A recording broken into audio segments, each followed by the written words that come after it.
하나님께서 그 원하시는 그런 방법으로 이렇게 하나님께서 만드실 때 최고의 작품을 하나님께서 만드신다라고 이렇게 생각을 합니다.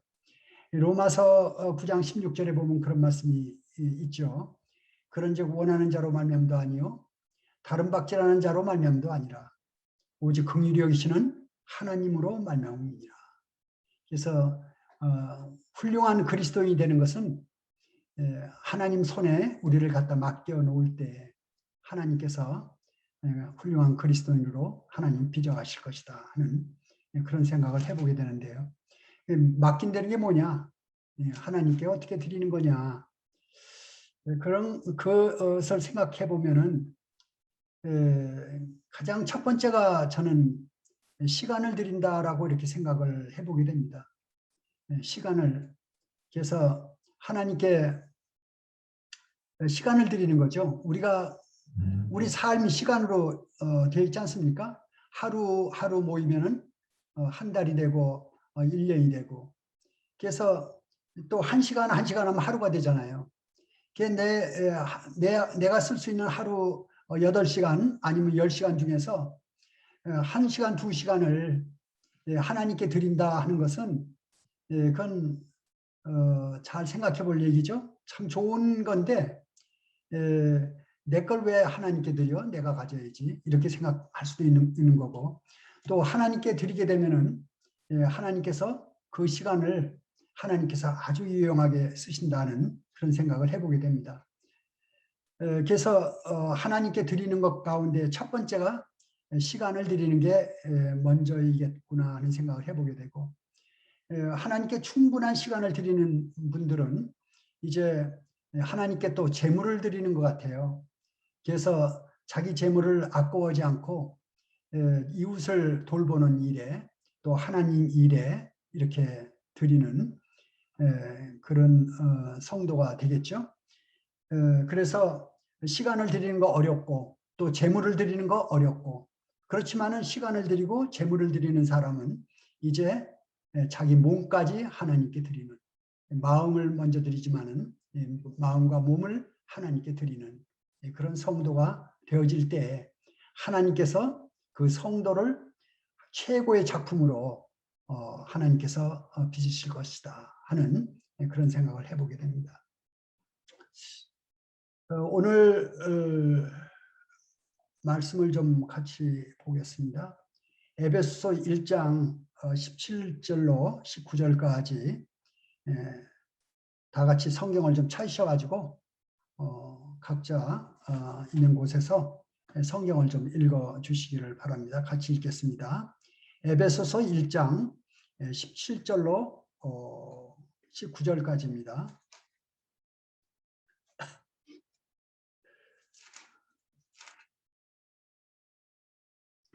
다 찾으셨으면 천천히 한 목소리로 같이 좀 읽겠습니다.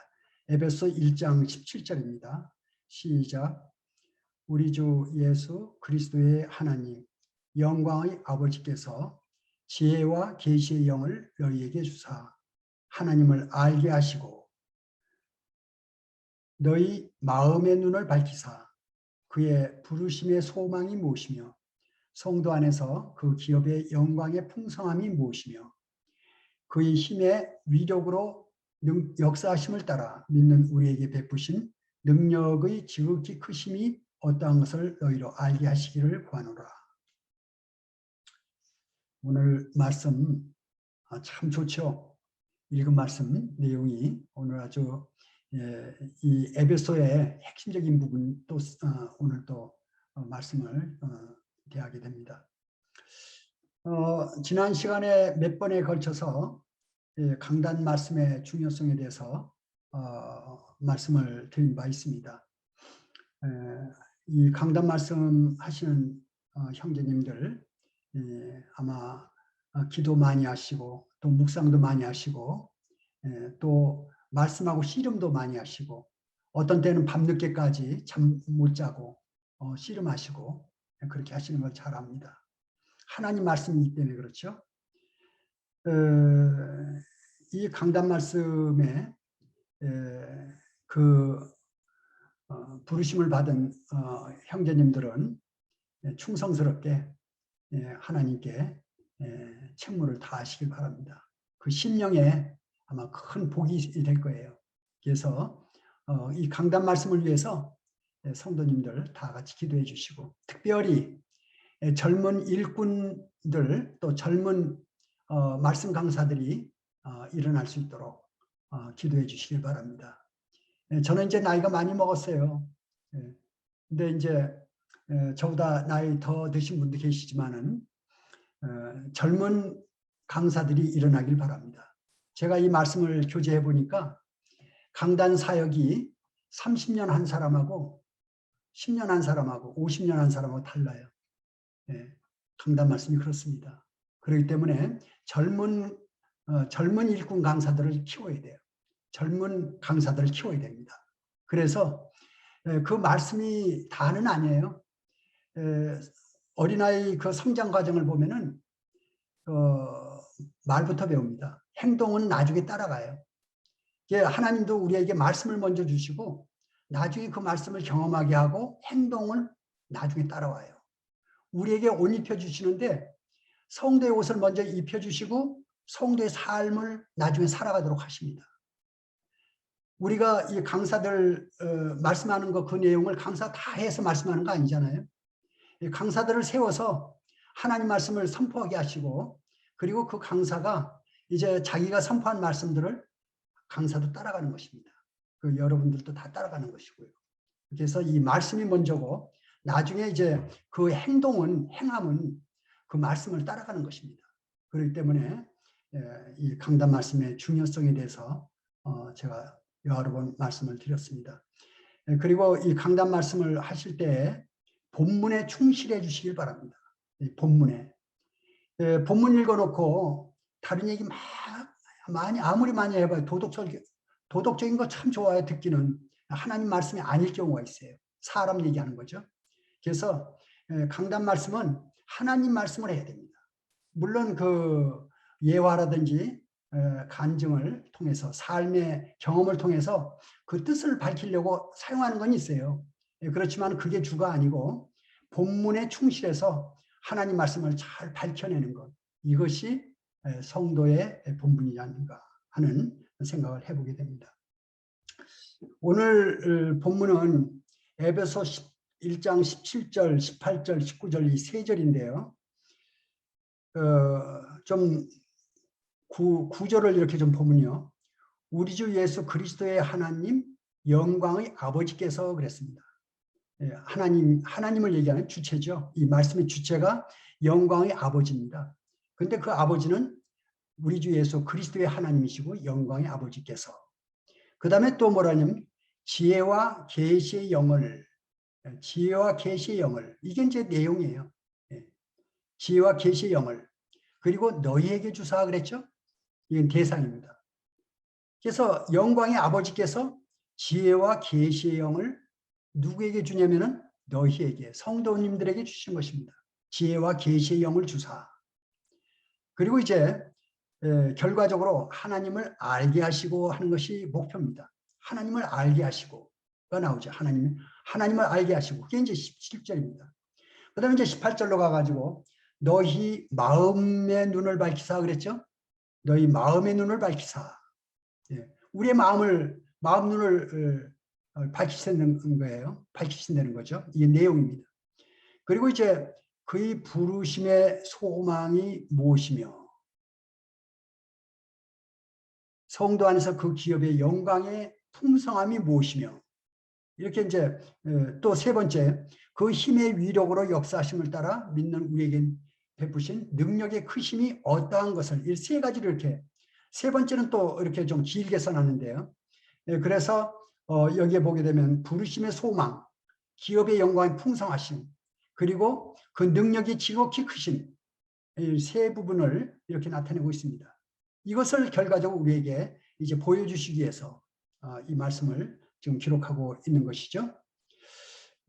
한 절 한 절 좀 자세히 좀 들어가서 하나님 말씀의 내용을 좀 살펴보도록 그렇게 하겠습니다. 먼저 지혜와 계시의 영이라고 이렇게 되어 있는데 하나님의 영, 성령님을 말씀하시죠. 지혜와 계시의 영. 이 지혜와 계시의 영을 주시는 목표가 하나님을 알게 하시고 이렇게 되어 있습니다. 물론 성경 말씀을 통해서 우리가 성장하게 되면 세상의 실체를 우리가 보게 되고 또 나의 실체를 알게 됩니다. 제가 성경 말씀을 이제 통해서 구원을 받고 신앙생활 하는 가운데 참 나 자신에 대해서 자랑스럽게 생각을 한 적도 있고 또 나의 근본이 우리의 체질을 하나님께서 하신다고 그랬는데 내가 참 육이구나 하는 것을 이렇게 생각한 적도 있습니다. 이게 나를 알아가는 것, 세상을 알아가는 것도 중요하지만은 가장 중요한 것은 하나님을 알아가는 것. 하나님이 어떤 분이신지를 깊이 알아가는 거죠. 그 알아가는 것 그것으로 끝나는 것이 아니고 이제 삶 가운데서 경험해 가는 거죠. 이제 경험적인 지식. 이 지식에 이론적인 지식이 아니라 경험적으로 하나님을 알아가는 지식이 참 중요하다고 봅니다. 제가 그 일전에 손양원 목사에 대해서 말씀을 한번 드린 적이 있습니다. 사랑의 원자탄이라는 이야기 들어보셨죠? 일제 강점기 시대에 그 자신의 아들을 죽인 일본 앞잡이가 된 한국 사람이 있었어요. 이제 해방이 되고 그 사람이 이제 그 소양원 목사의 아들을 죽였다는 명목으로 이제 재판을 받고 이제 사형에 처할 그런 위치에 있었는데 손양원 목사가 그를 데려옵니다. 그래서 그를 용서하고 사형에 있을 그런 처지에 있는 자를 자기 양아들을 삼죠. 양아들을 삼아서 그런 훌륭한 사람으로 이제 이렇게 키웁니다. 원수를 자기 아들로 삼은 거죠. 이 손양원 목사 그 여수에 가면 애향원이라는 곳이 있는데 여수에 저희 있을 때 거기 가서 쭉 관람을 좀 했는데 참 일대기가 파란만장합니다. 그러면서도 아주 훌륭한 성도님이셨는데 나중에 기회가 되면은 여수 애향원에 한번 가셔서 보시면 참 좋을 것 같습니다. 하나님이 우리가 하나님을 좀 깊이 알아가게 되면은 이 손양원 목사의 그 실체가 이제 나오죠. 우리가 하나님 원수 되어 있던 자 아닙니까? 하나님을 거역하고 무시하고 대적하던 그런 사람들이었는데 하나님께서 오래 참으셔가지고 우리를 받아주시고 우리를 자녀 삼으셨어요. 그러고 이제 사랑을 해주십니다. 그런데도 그것도 잘 모르고 계속 떼쓰고 또 거역하고 하나님 마음 아프시게 하고 하나님 자녀들 성도님들 우리 이제 자신 잘 알지 않습니까? 그런데 하나님께서 여전히 이런 방법 저런 방법으로 우리에게 사랑을 나타내시는 것을 우리가 알게 됩니다. 이제 이 지혜와 계시의 영을 주셨다고 하나님께서 말씀하시는데 성령님이시죠. 하나님이 영이십니다. 하나님이 영을 우리에게 넣어주셨어요. 그래서 우리 마음 가운데 믿음 없던 자들 아닙니까? 우리가 본래 우린 믿을 수 없는 자예요. 저는 처음에 믿기 시작할 때 제가 믿어서 구원받았다고 그렇게 생각했어요. 제가 믿었으니까 하나님 구원 주셨죠. 이렇게 생각을 했는데 제가 믿음 생활을 해가면서 느끼는 것이 뭐냐면은 나는 믿을 수 없는 자인데 하나님께서 나로 믿게 해주셨구나. 믿음을 주셨구나 하는 것을 나중에 제가 깨달았어요. 그래서 정말 믿을 수 없는 자인데 이런 불신을 꺾어주시고 저한테 성령님이 임하게 하셔서 저의 마음을 바꿔주시고 믿도록 해주신 분이 하나님이시구나 하는 것을 깨닫고 하나님 앞에 정말 감사했습니다. 주님, 저는 믿음 없는 자입니다. 정말 믿음 없습니다. 그런데 주님께서 저에게 찾아오셔서 저로 믿게 해주신 것에 대해 감사드립니다. 그렇게 고백을 했죠. 이 성령님은 이제 소개하기를 지혜와 계시의 영으로 이렇게 소개를 하고 있습니다. 지혜와 계시의 영. 알 것도 같고 모를 것도 같고 이 참 좋은 말씀 같긴 한데 지혜와 계시의 영이 도대체 뭘 이렇게 나타내려고 하는 거냐. 그래서 제가 이 지혜와 계시 참 좋은 말씀이죠. 참 이 정의하기가 쉽지는 않습니다. 그래서 지혜의 영 하면은 떠오르는 말씀이 있어요. 고린도전서 2장 10절인데요. 그냥 찾지 않고 넘어가겠습니다. 필요하신 분들은 메모해 놓으셨다가 나중에 찾아보셔도 좋겠어요.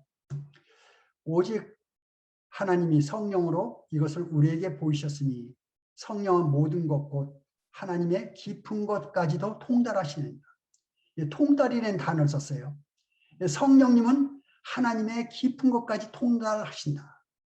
그래서 하나님의 이 지혜의 영을 나타낼 때 하나님에 대해서 잘 아시는, 아주 하나님에 대해서는 자세히 아시는 영이 성령님이시다 하는 것을 나타내고 있고요. 그 다음에 이제 계시의 영을 제가 대할 때 고린도전서 2장 12절 말씀이 또 떠올라요. 이 말씀을 또 제가 보겠습니다. 2장 12절에요. 우리가 세상의 영을 받지 아니하고 오직 하나님으로부터 온 영을 받았으니 이는 우리로 하여금 하나님께서 우리에게 은혜로 주신 것들을 알게 하려 함이라. 그래서 지혜 쪽은 하나님을 자세히 아는 것이고 이 계시는 우리에게 하나님을 알려주시는 이쪽으로 소개를 하고 있어요. 그래서 지혜와 계시형이 우리 마음에 왔는데 이 지혜와 계시형, 이 성령님은 하나님을 통달하시는 영이고 그 다음에 하나님의 것을 우리에게 자세히 알려주시는 영이다. 이렇게 소개하고 있습니다. 좀 깊은 그런 말씀이라고 생각이 됩니다. 하여튼 지혜와 계시의 영은 성령님이신데 하나님께 대해서 통달하신 영이시고 그리고 또 하나님의 그 여러 아름다우신 일, 영화로우신 일, 영광의 일, 또 능력의 일 이런 하나님에 대한 것들을 우리에게 알려주시는 영이다. 이렇게 나타내고 있습니다.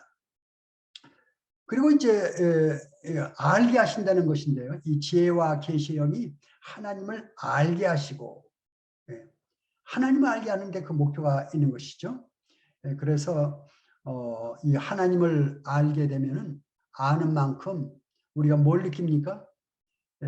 우리 자신이 얼마나 부패했는지를 알게 되고 또 하나님은 얼마나 크신가 하는 것을 알면서 우리 자신이 얼마나 적은지 또 하나님이 얼마나 거룩하신지를 알면서 우리 자신이 얼마나 거룩하지 못한지 이런 것들을 알게 되죠. 또 하나님이 얼마나 사랑이 깊으신지 이런 것들을 생각하면서 우리는 사랑이 없다는 것을 알게 되고 그래서 하나님과 우리 사이에 이 성령께서 비춰주실 때 하나님을 비춰주시고 우리 자신도 비춰주시고 그래서 이 성령님이 우리 안에 오셔서 우리의 심령 가운데 좌정하시면서 하나님을 나타내시고 우리 자신도 보게 하시고 그러면서 점차 우리 자신의 심령 가운데 내가 변해야 될 것을 내가 어떻게 될 것을 이렇게 얘기하는 것이 아니라 결국은 하나님께서 말씀하시는 것이 너로는 안 돼. 하나님께서 하셔. 그래서 나를 부인하고 하나님께서 일하시도록 그래서 하나님께 나 자신을 드리도록 이렇게 만드시는 하나님이신 것을 알게 됩니다. 그리고 이제 점차 우리가 하나님 말씀에서 이제 자라가고 성장을 하면서 분별력을 갖게 되죠. 처음에는 이게 먹을 것인지 못 먹을 것인지 가야 할 건지 가지 말아야 될 것인지 말해야 되는지 말해서는 안 되는 건지 분별을 잘 못해요. 그래서 얼마나 사고를 많이 칩니까? 우린 참 사고를 많이 칩니다. 그런데 이제 점차 이제 우리가 가지 않을 곳에 안 가려고 그러고 또 먹지 않을 것은 안 먹고 또 말하지 말아야 할 것은 말하지 말고 말해야 될 건 말하고 이런 분별력을 갖게 되는 거 아닙니까? 그래서 성도로서의 삶을 거룩한 삶을 이렇게 살아가도록 그런 분별력을 우리가 사용을 하게 되지요. 고린도전서 2장 또 13절 보면은 그 뒤에 또 이런 말씀이 나옵니다. 우리가 이것을 말하거니와 사람의 지혜에 가르친 말로 아니하고 오직 성령께서 가르치신 것으로 하니 영적인 일은 영적인 것으로 분별하니라. 그래서 하나님께서 우리를 인도하시는데 영적인 길로 인도하셔요. 육신의 길로 인도하시는 게 아니고 영적인 세계, 하나님의 길로 인도하시는데 그 길은 육신의 것으로 분별이 안 되고 성령으로 이렇게 분별이 된다 하는 것이죠. 그래서 영적인 것은 영적인 것으로 분별한다. 신령한 삶으로 우리를 인도하시는 주님이신 것을 우리가 알게 됩니다. 이게 참 정말 신비스러운 거 아닙니까? 육을 가진 사람으로 어떻게 하나님의 음성을 듣고 하나님의 길을 갈 수가 있어요? 하늘의 길을 어떻게 우리가 하나님의 음성을 어떻게 들어요? 하나님 말씀을 우리가 어떻게 받을 수가 있어요? 어떻게 우리가 하나님께 속할 수가 있어요? 이게 어디서 온 것입니까? 사람으로서는 이해할 수 없는 일이에요. 우리는 이 세상에 좀 살고 있어요. 우리는 지금 이런 그 육체적인 삶이에요. 그런데 하나님께서 우리 안에 찾아오셔가지고 우리의 영안을 열어주셔서 하나님을 보게 하시고 하나님 말씀을 듣게 하시고 하나님의 음성을 분별하게 하시고 이런 삶으로 우리를 인도하신다는 거예요. 이게 뭐예요? 하나님께서 하시는 일이에요. 예, 이것이 바로 지혜와 계시의 영이 우리 안에 찾아오셔서 하시는 일이죠. 그래서 이제 우리로 하여금 영적인 그런 성장을 가져오게 하고 하나님의 자녀로서 하나님과 교제할 수 있도록 너희를 불러 그리스도 예수로 교제케 하시는 하나님은 이쁘시다. 고린도전서 1장 9절 말씀인가요? 그거 나오죠? 우리를 불러서 하나님께서 예수 그리스도와 교제케 하시고 예수 그리스도로 이 마음이 충만해지게 되면 성도와의 교제가 됩니다. 이 세상의 교제가 우리 마음의 심령을 만족을 못 줘요. 우리는 세상에 나가가지고 세상 사람과 교제할 때 우리의 마음이 위축이 됩니다. 마음이 많이 부패해져요. 그런데 이제 말씀으로 돌아와서 말씀 가운데 우리 교제하다 보면 우리 심령이 깨끗해지고 거룩해집니다. 그래서 우리 심령 가운데 이제 그 거룩한 것들을 성도님들이 알아줘요. 성도님과 이 교제가 되는 것입니다. 그래서 이제 주님 안에서 이러한 삶이 우리에게 있다 하는 것을 알게 하시고요. 그리고 하나님을 알게 하시고라고 이렇게 되어 있죠. 하나님을 알게 하시는. 하나님을 아는 이 부분이 참 저는 귀중하다고 생각합니다. 하나님 하면은 세 분 하나님이시죠. 성부 하나님, 성자 하나님, 성령 하나님. 성부 하나님은 참 이 요한복음 8장에 보게 되면 하나님께서 하시는 일이 거의 쭉 나오는데 그 아들 예수 그리스도를 증거하고 있습니다. 예수님을 증거해요. 그 하나님께서 쭉 역사를 많이 해오셨는데 요한복음 5장에 보면 그런 말씀이 나오죠. 내 아버지께서 일하시니 나도 일한다. 이런 말씀이 나옵니다. 하나님께서 이제 창세기 2장 1절 말씀에 보게 되면은 그 여섯째 날까지 일을 하시고 일곱째 날에 안식하셨다고 나와요. 그 하신 일을 쉬셨다고 그랬는데 요한복음 5장에 보게 되면은 이제 내 아버지께서 일하신다 하는 말씀이 나옵니다. 아버지께서 일하시는 거예요. 그래서 아버지께서 쉬셨다는 것은 저번에 일전에 말씀드린 대로 물질세계 창조시지만은 새 창조 사역이 시작된 이래로 하나님께서는 여전히 또 새로운 일을 하고 계시는데 바로 새로운 피조물들을 만드시고 계시는 그 일을 하고 계신 것을 알게 되죠. 그 예수 그리스도가 이 땅에 이제 오시기까지 하나님께서 많은 일을 하셨고 예수님 오신 다음에도 역시 하나님이 쉬시지 아니하시고 성자 하나님과 성부 하나님이 연합해서 함께 일하시는 것을 우리는 성자 하나님 예수님의 사역을 공생애를 통해서 아버지께서 일하시는 모습을 이렇게 쭉 우리가 보게 됩니다. 그리고 이제 성자 하나님은 어떻습니까? 구속사역이죠. 직접적으로 그 인간의 몸을 쓰고 이 땅에 찾아오셔가지고 그 안에 신성으로 충만하시고 또 하나님의 각종 신비로운 하나님의 신성들이 가득하신 그 주님이 육체로는 이제 우리가 똑같은 육체로 이 지상에 오셨잖아요. 그래서 하나님의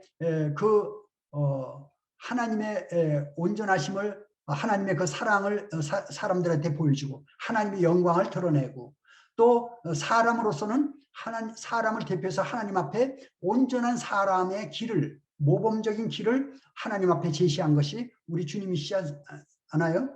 그래서 이 성자 하나님의 그 삶을 우리는 통해서 하나님을 배우는 것입니다. 그래서 구약을 통해서 배우는 것이고 이제 공간복음을 통해서 또 요한복음을 통해서 우리 주님의 생애를 통해서 우리 주님 성자 하나님에 대해서 우리가 배우고 그 길을 가게 되는 것이죠. 그리고 이제 성령 하나님은 어떻습니까? 예, 우리 주님이 그러셨죠. 내가 가는 것이 내게 유익하다. 내가 가야 성령 하나님, 보혜사 성령을 너에게 보내주신다. 그래서 너희와 함께 영원히 있게 하겠다 하는 그런 말씀을 하셨는데, 이제 주님이 가시고 사순절 있죠. 주님이 이제 부활하신 다음에 40일 동안 보여주시고, 그 다음에 승천하신 다음에 열흘이 또 이제 공백 기간으로 있죠. 50일 만에 성령님이 이 땅에 오시게 됩니다. 성령님이 오셔가지고 제자들을 이제 변화시키죠. 겁쟁이 베드로, 비겁한 제자들, 무서워서 숨었던 제자들 바꿔주시잖아요. 얼마나 차이가 있습니까? 계집 종 앞에서 내가 결단코 모른다. 저주하고 맹세하면서 예수님 모른다고 부인했던 그 베드로가 이제 담대해졌잖아요. 오순절 성령이 오신 다음에. 우리의 삶이 어떻습니까? 우리 삶이. 우리는 베드로와 똑같은 사람들 아니에요? 예수님 제자 우리 똑같은 사람들이에요. 육이기 때문에 우리가 이 육은 변화가 없어요. 저는 처음에 제가 거룩해 주는 줄 알았어요. 성장하면서. 근데 지나가면서 보니까 옛날 게 그대로 나와요. 육의 모습이 그대로 나와요. 저는 변화가 되질 않아요. 변화할 수가 없어요. 다른 게 뭡니까? 이 변화 받을 수 없는 육 가운데 성령님이 찾아오신 것이 다르고, 그래서 성령님이 저희 안에 지금 계시는데 육의 그 부패함을 더 이렇게 드러내서 더 어렵게 만들어요. 그래서 이제 십자가에서 처리하는 법을 가르쳐 주시죠. 주님께서 너희는 그리스도 안에서 죽었나니. 그래서 죽은 걸 가르쳐 주십니다. 그래서 우리 처리하는, 십자가에서 우리를 처리하는 법을 우리에게 가르쳐 주시면서 이제 잠잠히 참아 기다리라. 주님 안에 귀를 기울이고 묵상하고 말씀에 또 큐티하고 하는 가운데 주님의 음성이 들리기 시작할 때가 있어요. 주님의 뜻을 분별하기 시작합니다. 그럼 그 말씀들을 이 육이 어떻게 합니까? 바로 거역하면서 나오죠. 그 말씀을 따르면 너는 죽어. 너는 손해봐. 너는 그렇게 하면 안 돼. 이 육이 막 반란을 일으키고 막 저항하고 별 소동을 일으킵니다. 그런 것을 몇 번 겪으면서 어떻게 실수가 됐든 뭐가 됐든 간에 주님 말씀을 순종하는 계기가 올 때, 그때 그 말씀으로 인해서 복이 오는 것을 알게 됩니다. 하나님 말씀을 순종했더니 복이 온다 하는 것을 알게 되죠. 아, 내가 옳다고 생각했던 육의 그 음성은 나를 어렵게, 나를 죽이는 길이요. 나를 어렵게 하는 것 같은 주님의 그 말씀은 나를 살리는 길이라는 것을 이제 조금씩 우리가 체험하면서, 경험하면서 하나님 말씀대로 하는 것이 나에게 복이구나 하는 것을 알게 되죠. 그래서 이 성령님께서 이제 우리를 인도하시려고 하는 그런 길들을 이렇게 가게 되는 것을 우리가 조금씩 경험적으로 알게 됩니다. 이제 그 진리와 지혜와 계시의 영은 성령님이신데, 이 성령님의 사역에 대해서 조금 터치하고 이렇게 넘어가도록 하겠습니다. 요한복음 16장 8절에서 11절 보게 되면은 잘 아시는 대로 이제 세상을 책망하는데 죄와 의와 심판에서 책망한다고 그랬죠. 이거는 세상만 심판하시는 것이 아니고 우리가 육신적인 삶으로 나갈 때 히브리서에 육으로 돌아간 자들에게 경고를 많이 하잖아요. 성도들에게도 성령님께서 책망을 하시더라고요. 그래서 성령님께서 우리 마음 가운데 계셔서 우리로 하여금 책망을 받게 하실 때도 있어요. 죄에 대하면 믿지 아니하며, 믿지 않는 게 죄예요.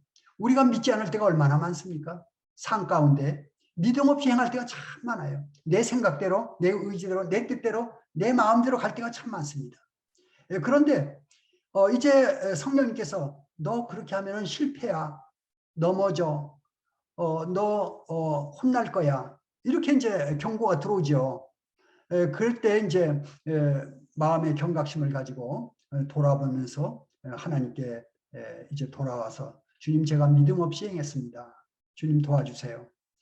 그리고 내 안에 헛된 것들, 잘못된 것들을 주님께서 몰아내 주시고 다시 회복이 될 때 믿음에 있게 되지 않습니까? 이 믿음이 세상 사람들한테만 얘기하는 게 아니더라고요. 우리 성도님들에게도 또 저에게도 적용되는 말씀인 것을 알게 되고요. 또 의에 대하여 하면 바로 주님이시잖아요.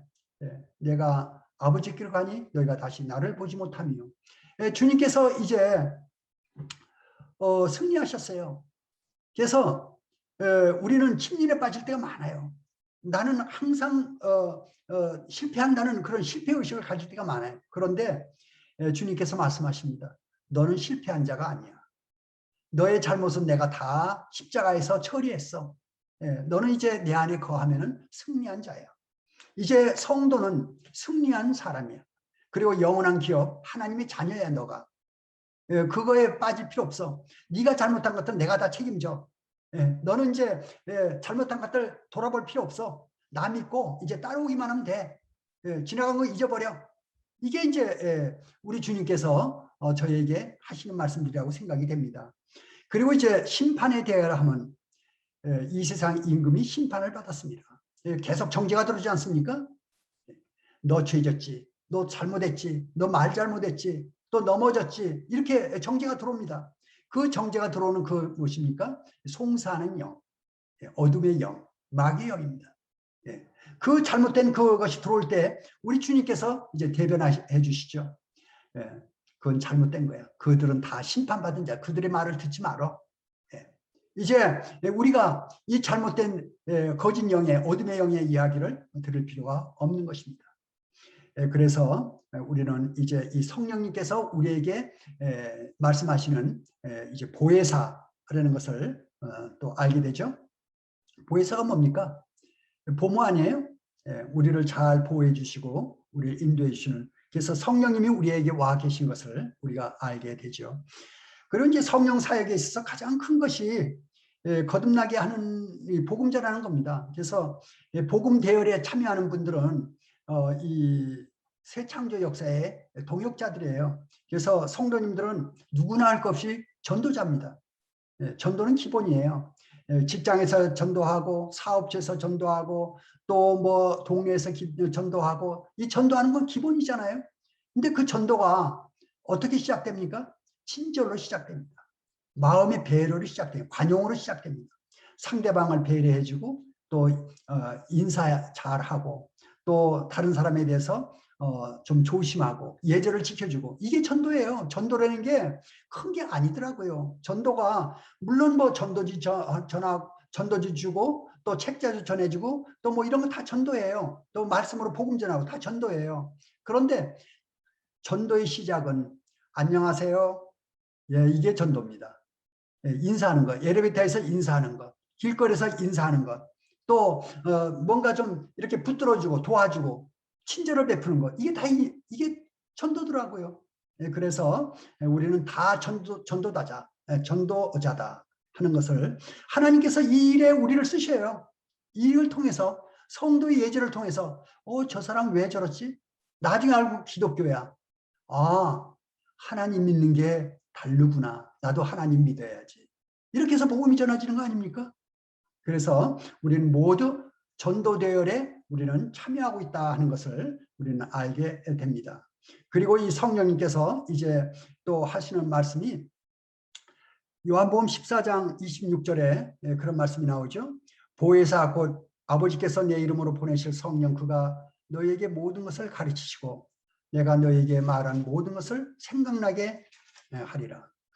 하나님 말씀을 쭉 읽어 나가면요, 하나님 말씀을 가르쳐 줘요. 큐티할 때 가르쳐 주지 않습니까? 그래서 가장 좋은 시간이 성경 읽는 시간이에요. 성경 이렇게 쭉 읽어 나가면은요, 말씀이 해석을 해줘요. 성령님이 깨달아 알게 해줘요.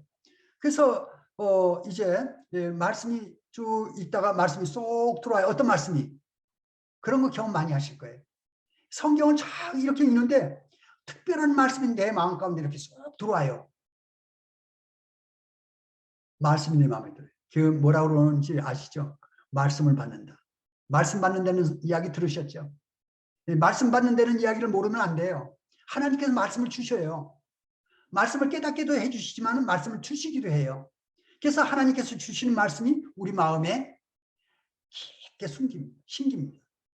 하나님께서 주신 말씀은 깊게 우리 폐부에 깊게 심겨요. 그래서 그 말씀이 우리 마음 가운데 일을 하셔요. 예, 그런 말씀을 주십니다.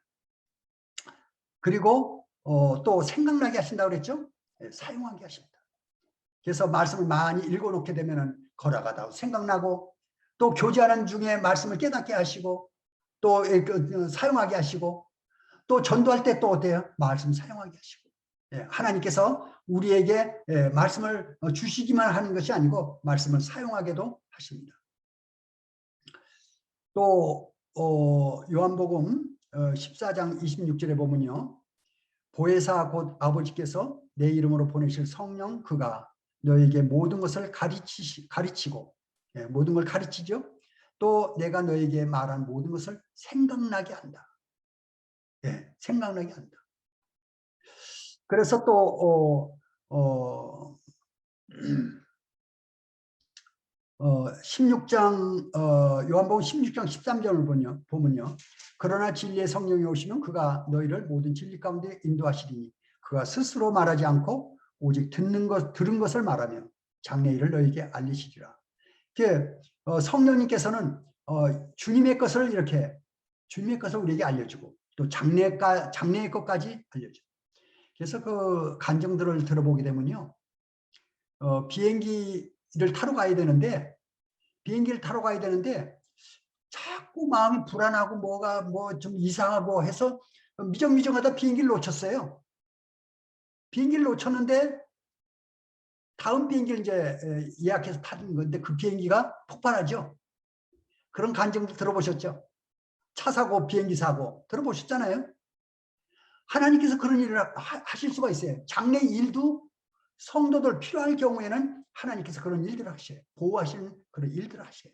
실제로 하나님께서는 이 지상에서 성도들에게 하나님 일을 하고 계시는 것을 우리는 알게 됩니다. 또 어떻습니까? 에베소 4장 30절에 보면요. 하나님의 성령을 근심하게 하지 말라.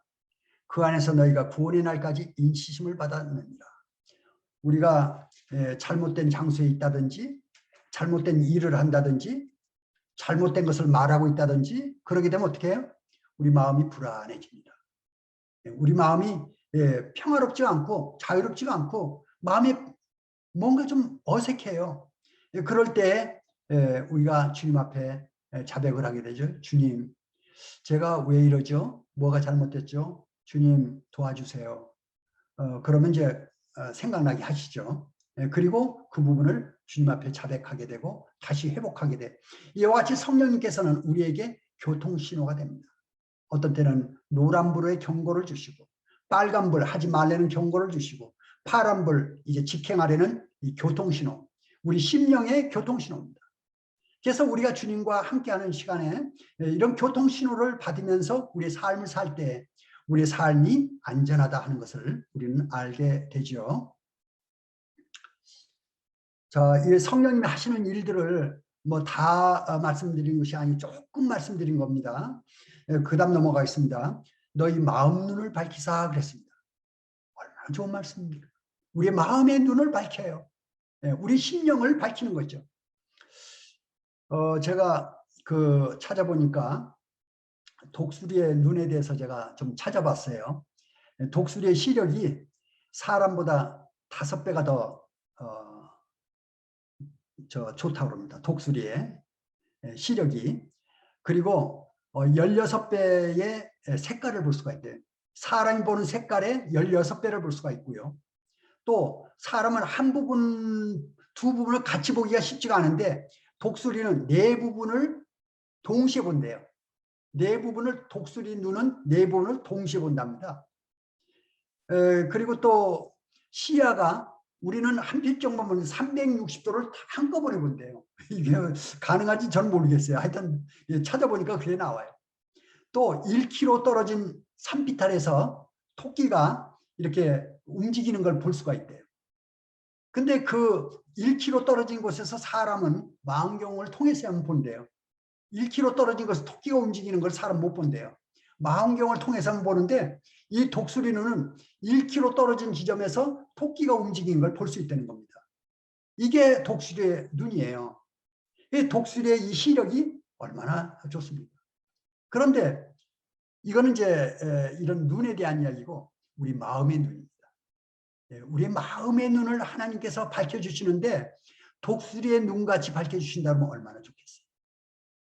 독수리의 눈같이 멀리 내다보고 또 여러 각도로 바라보고 또 여러 영역을 한꺼번에 보고 또 더 자세히 세밀하게 볼 색깔도 분별하고 이런 독수리의 눈과 같은 우리의 심령의 눈이 영안이 그렇게 밝아진다 그러면은 우리가 얼마나 하나님 앞에 복된 자가 되겠습니까?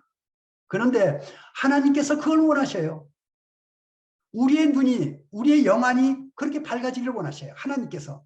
그래서 성도님들을 눈을 밝히셔요. 성도님들 삶 가운데서 눈을 밝히셔서 어두운 부분을 몰아내고 잘못된 구부러진 부분을 피게 하고 그리고 우리의 삶 가운데 힘있고 능력있고 밝고 깨끗하고 안전하고 그런 길을 가도록 주님께서 인도하시는 거예요.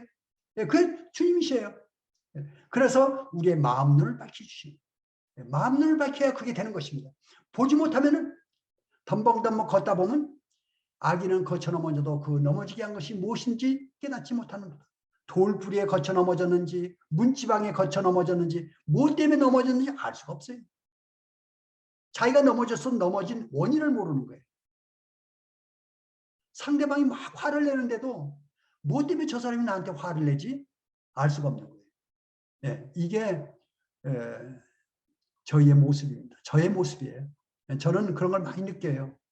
저는 잘한다고 했는데 상대방은 만족이 안 되는 거예요. 저한테 뭔가 이상한 눈으로 쳐다봐요. 저는 잘 열심히 했는데 그게 안 되는 거예요. 저희 자매가 옆에서 웃고 있습니다.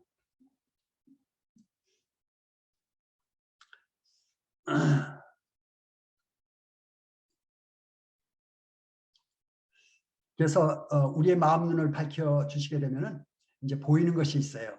뭘 봅니까? 네, 주님이 보이셔요. 네, 주님을 더 자세히 보게 됩니다. 네, 그래서 주님의 뜻이 아주 잘 분별이 되고 우리의 모습이 분별이 되고 그래서 성도로서의 길을 잘 갈 수가 있다는 것을 알게 되고요. 또 분야별로 우리가 마음 눈이 밝아지면서 분야별로 이제 밝아져요. 우리의 지식은 뭐예요? 하나님을 알아가는 것입니다. 지식은 하나님을 아는 지식, 하나님의 역사, 또 하나님의 성품, 하나님에 대한 지식이 참 많이 있어요. 그다음에 이제 이 감성 있죠. 이 감성, 우리의 감성이 참 좋습니다. 어떤 분들은 표정이 아주 좋아요. 아유 참 오늘 참 얼굴이 밝습니다. 또 오늘 참 친절하시네요. 이렇게 말로 표현하는 게 있어요. 근데 자매님들이 잘하죠. 그런 거는. 형제님들은 좋아도 속으로 마음속으로만 마음속으로 느끼면 됐지. 가만히 있어 그냥. 나빠도 가만. 좋아도 가만. 어떤 면에서 뭐 좋을 수도 있겠지만 근데 자매님도 어때요? 좋은 거 그대로 표현하시고 또 이 마음이 풍성하게 감정을 드러내요. 우리가 하나님을 예배드릴 때 이 풍성한 감정을 하나님께 드러내듯이 성도님을 대할 때도 다정하게 또 친절하게 이런 감정을 표현하는 것 이게 참 좋은 거죠. 우리 준기 형제 참 잘하는 것 같아요. 그거를. 그리고 이제 의지가 필요해요. 이 의지는 뭡니까? 지정의가 하나님께서 우리를 사용하시는데 지정의 우리는 실제로 하나님께서 우리에게 실패를 많이 경험시킵니다. 실패를 많이 경험해요. 하나님께서 우리를 실패하게 하는 게 아니고 하나님을 잊어버리고 내 길로 갈 때 우리는 실패를 많이 합니다. 넘어지고 자빠지고 뭐 여러 가지로 상처를 받고 많은 그런 일을 당해요. 그런 일을 당하면서 경험을 갖죠. 그래서 애들이 뜨거운 거 만지고 아뜨, 또 무릎지르는 거, 또 뭐 다치는 거, 이런 걸 통해서 애들이 좀 지혜로워지듯이 이제 어른도 마찬가지예요. 그런 경험들을 통해서 하나님을 더 가까이 하려고 그러고 세상과 이 죄악들 이런 것들에 대해서 이제 경험을 경계하는 이런 마음들을 갖게 되죠. 그러면서 의지적으로 이제 하나님을 선택하는 길로 자꾸 마음을 씁니다. 그래서 다니엘서 1장 8절에 나오는 것이 나오죠. 뜻을 정하여. 성도님이 이게 필요해요. 어느 때가 되면은 이제 주님, 저는 이제 주님 말씀을 순종하도록 하겠습니다. 주님의 길을 가겠습니다. 이 뜻을 정하는 때가 와요. 지금까지 제가 많이 실패했지만은 이제부터 주님의 길을 가겠습니다. 그래서 에베네셀, 뭐 주님께서 여기까지 나를 인도하셨다. 그러면서 이제 이스라엘이 어떤 획을 긋듯이 우리의 이 믿음의 여정 가운데 획을 긋는 그런 것들이 나오지 않습니까? 그건 속에서 이 속에서 일어나는 변화예요. 예. 그런 속에서 일어나는 변화, 옆에 사람 모르죠. 또 다른 사람 모르죠. 좀 내 안에서 주님과의 그런 변화가 일어나고 있는 그런 상황들이 벌어집니다. 그래서 이제 지식과 감정과 의지의 그런 성장 과정들을 우리가 또 성령님을 통해서 알 수가 있는 것입니다. 그리고 이제 시간이 많이 갔네요. 알게 하시는 것이 나오는데 그의 부르심의 소망이 무엇이며 성도 안에서 그 기업의 영광의 풍성이 무엇이며 그리고 그 힘의 위력이 무엇인지 이렇게 나타내시는데 이걸 다 얘기하려면 시간이 너무 많이 걸려서 안 되겠네요. 참 이제 그 부르심의 소망이라는 부분을 조금 말씀을 좀 드려보겠습니다. 요새도 이제 그런 얘기가 좀 나옵니다만은 저는 그 독립군들의 이야기를 좀 읽은 적이 많이 있어요. 혹시 읽으신 분들 있을는지 모르겠는데 갈 때는 바람에 시달려도 펄벅이 진 그 책인데 펄벅 책에 보게 되면 참 감성이 참 예민하죠.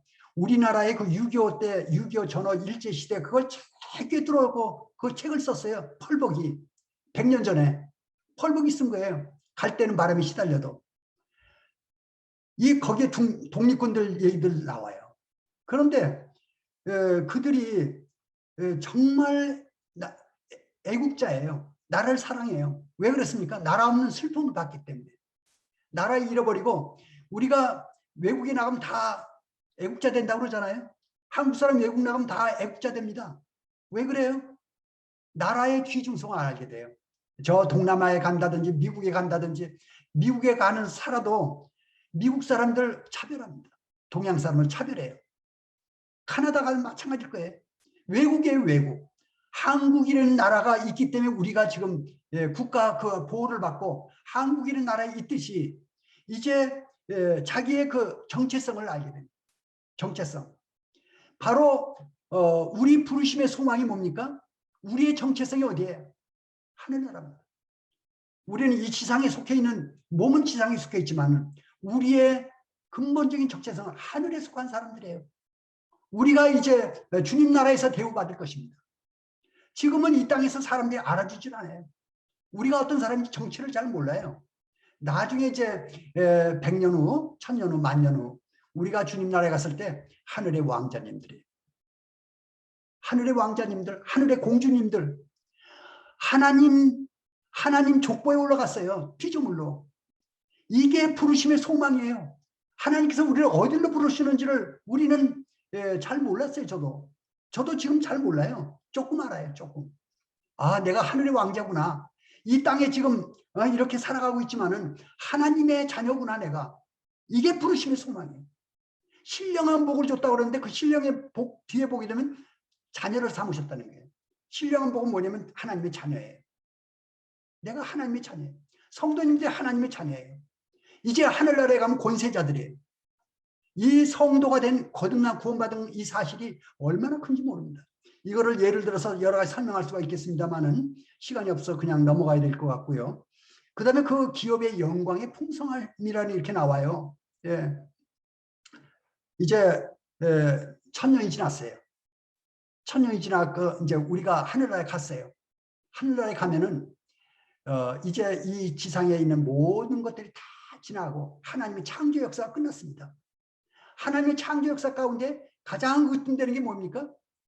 에베소 1장 끝부분에 나오는 만물의 이제 이 교회와 그 위에 예수 그리스도와 그의 몸입니다. 이게 하나님 창조예요. 예수 그리스도를 머리로 삼고 그의 몸이 된 이 교회입니다. 이 교회에 우리가 지체가 되는 것입니다. 이게 저는 이걸 생각할 때 피조물로서 이제 그 영광의 풍성함, 하나님의 그 가문에 들어가 가지고 하나님의 이제 그 지체, 우리 주 예수 그리스도의 그 지체가 됐다는 이 부분이 얼마나 큰지 모릅니다. 또 넘어가야 되겠네요. 그 힘의 위력. 그런데 이러한 사람들이 이 지상에서 이제 그거를 깨닫는 만큼 이 땅에서 긍지를 가져요. 어떤 할아버지가 노숙자 할아버지가 뭐 그런 어디 뉴스인가 어디 잠깐 어디 나오는 것 같아요. 발견되는데 재산이 엄청 많아요. 근데 노숙자 삶을 살고 있어요. 근데 그분이 나중에 이제 정치생에 발각됐다는 얘기 뭐 이렇게 잠깐 어디서 들은 것 같은데 우리가 이 땅에서 지금 최고의 부자예요. 하나님이 최고의 지식자예요. 최고의 권세자예요. 그 분의 자녀인데 이 땅에서 초라하게 살고 있어요. 지금 초라하게 살고 있어요. 그런데 하나님 내 아버지가 어떤 자인 것을 알고 그분이 나를 어떻게 후원한다는 것을 알면은 마음이 달라집니다. 삶의 자세가 달라져요. 그래서 이 땅에서 거지같이 사느냐 왕자같이 사느냐 하는 것은 그 아버지를 아는 만큼 나의 정체성을 아는 만큼 이 땅에서 사는 동안에 왕자같이 살 수도 있고 거지같이 살 수도 있어요. 이것이 하나님의 그 능력입니다. 그래서 우리가 그것을 아는 만큼 그 알게 하려고 그래요. 그래서 하나님께서 우리를 그걸로 알게 하셔서 이제 우리로 하여금 그 능력 있는 삶을 살도록 인도하시는 것이죠. 본문을 잠깐 다시 보겠습니다. 에베소 1장 17절입니다. 우리 주 예수 그리스도의 하나님 영광의 아버지께서 창조 역사의 주체시죠. 지혜와 계시의 영을 너희에게 주사. 지혜와 계시의 영을 주사. 그래서 성령님을 우리에게 보내주셨어요. 이게 선물입니다. 이 구원이라고 은혜라고도 얘기하고 구원이라고도 하고 이 성령님이 우리 안에 오신 것을 거듭난다고도 하고 하여튼 최대의 선물입니다. 그리고 우리에게 주셨어요. 하나님을 알게 하시고 그래서 하나님께서 원하시는 것이 부자간의 사랑이에요. 사랑의 관계입니다. 하나님께서 우리를 부르셔서 내가 너를 사랑한다는 것을 알게 하시고 우리로 하여금 하나님을 사랑해 하시고 우리가 부부간에 서로 대화하고 하는 일생 동안 나타내는 게 뭡니까? 사랑의 관계 아닙니까? 이 부부가 대화 가운데 사랑을 나타내고 삶으로 이렇게 사랑을 나타내는 것이 부부관계듯이 하나님과 성도의 관계는 사랑의 관계입니다. 그래서 하나님을 알면 알수록 하나님을 사랑하는 거예요. 사랑의 관계로 우리를 부르신 거죠. 너희 마음눈을 밝히사 하는 영적 시야를 높이시고요. 그 부르심의 소망이 무엇이며 그래서 하나님의 사랑에 우리가 푹 더 빠질 수 있도록 성도 안에서 그 기업의 영광의 풍성이 무엇이며 하나님의 자녀의 그 위치 하나님의 자녀의 그 신분과 그 능력 이런 것들요. 19절에요. 그의 힘의 위력으로 역사하심을 따라 능력으로 역사하시는 것이 믿는 우리에게 베푸신 믿을 때 주신 거죠. 우리가 어떻게 믿을 수가 있어요? 큐티 안 하면 못 믿어요. 낮에 하든 아침에 하든 큐티해야 됩니다. 주님과의 말씀 가운데 깊은 교제 가운데 들어가야 돼요. 그럴 때에 이제 믿음이 말씀에서 오잖아요. 말씀 아니면 믿음이 없어요. 믿음이 안 와요. 믿음이 메말라 죽어버립니다. 하나님 말씀 가운데 이 양식을 먹어야 우리 마음에 믿음이 생기는 거예요. 예. 그래서 이 믿는 우리에게 베푸시는 거고요. 능력이 지극히 크심을 어떤 것을 그 믿음이 올 때 능력이 오는 거죠. 너희로 알게 하시기를 권하노라. 그래서 자녀로서의 삶, 자녀로서의 그 위치에 있게 하시도록 주님께서 하시는 것으로 그렇게 보입니다.